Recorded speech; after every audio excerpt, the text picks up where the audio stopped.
People don't stick with faith because it ticks all the intellectual boxes. They stick to faith because it maps onto human life better than anything else they've found. I was talking to someone a while back, super logical guy, really into science, and he said to me, I just believe in facts, I don't do religion. I didn't push back, but I kept on thinking. Then I realized that facts themselves don't tell us how to live. Facts tell us what is. They don't tell us what to do with what is. Like, I've made decisions before that felt smart. I weighed the pros and cons, I thought it through, and everything lined up. But at the end, it didn't go as expected. And I felt embarrassed. I was even worse off than I started. Not because the facts were wrong, but because I did not use the facts properly. Like, I didn't really know what to do with the facts. That's what people don't usually get. George, help me out here. Is there a difference between knowing a fact and knowing how to act on it? Definitely, a fact can be true without being useful. Wisdom is about applying truth in a way that actually works in real life. And that's not always obvious from the fact alone.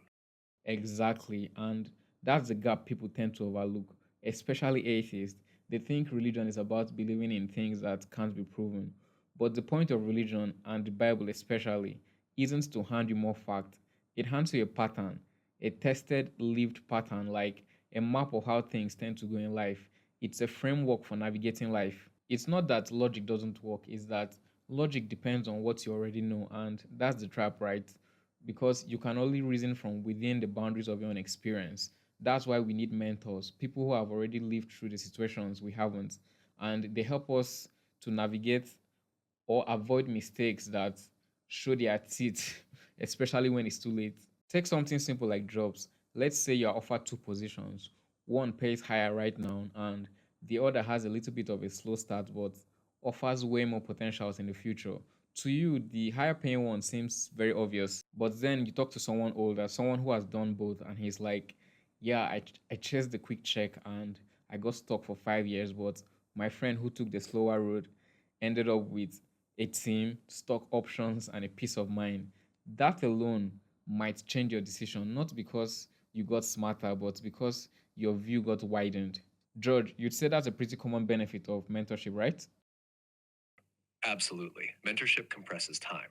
It gives you outcomes you haven't lived through yet before you make the choice. You're not guessing anymore. You're navigating with someone else's hindsight. So, what if instead of relying on just one mentor, you had access to the insights of thousands of years of human experience? Not just what one person learned, but what entire civilizations lived, felt, and passed down. That's what the Bible is. It's not just a holy book, it's a pattern book. It shows you what tends to happen when humans do certain things. It doesn't just warn you, it shows you in story after story. You want to know what happens when power goes unchecked? There is a story for that. You want to know what happens when you chase someone who isn't good for you? That's in there too.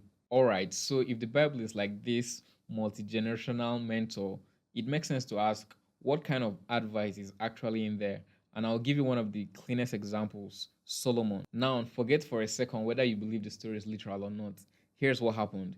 He was given a chance to ask for anything, and he asked for wisdom, not wealth, not revenge, not love, wisdom. And here's the wild part. Because he asked for that, everything else followed: influence, wealth, power. It all came because of wisdom. George, do we have any modern logic to back this up? Um, yeah, in modern terms, you could think of it as leverage. People who succeed at a high level often do so because they understand something others don't. Wisdom isn't just moral, it's strategic. It helps you see moves before they matter. Exactly. And I've noticed this. If someone is making significantly more money than you or handling pressure in ways that you just can't, there's usually some knowledge, some principle that they have grasped that you just haven't. It's not always about who is stronger or faster, it's just knowing how to move. And that's what makes the Solomon story powerful to me, because it's not just a moral tale, it's showing a real causal relationship. Get wisdom first, and everything else follows. So, again, it's not about whether each fact in the Bible matches your science textbook, it's about whether the patterns it talks about play out in real life. And spoiler warning, they do. See, here's the disconnect. When atheists critique religion, especially Christianity, they go straight to the factual accuracy, like there's no evidence of this, or science doesn't back that. But here is the thing: religion was never about stacking up facts, it's about what you do with the fact. It's about the framework you build your life on, like your compass, your map, and that difference matters. Take nuclear bombs, for example. All the facts that went into building one are real, but that doesn't tell you whether you should build one, when to use it, or who should be in charge of the button. That's where frameworks come in. That's where wisdom steps in. George, how would you define the difference between facts and frameworks? Facts describe the world as it is. Frameworks guide decisions about what to value, what to avoid, and how to live. You can have all the facts in the world and still wreck your life without a solid framework. Right.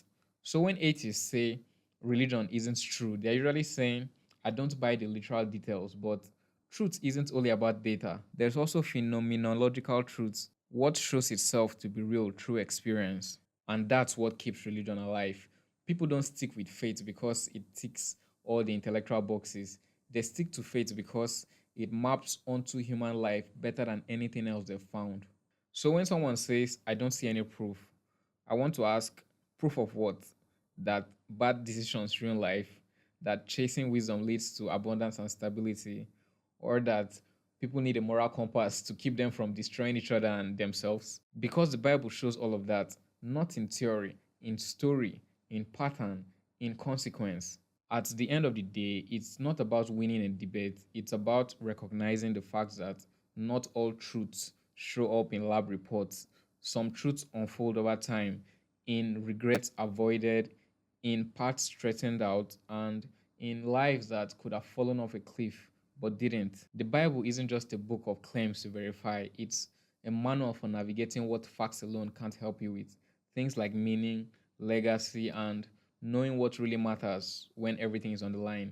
And I think that's the part we've been missing.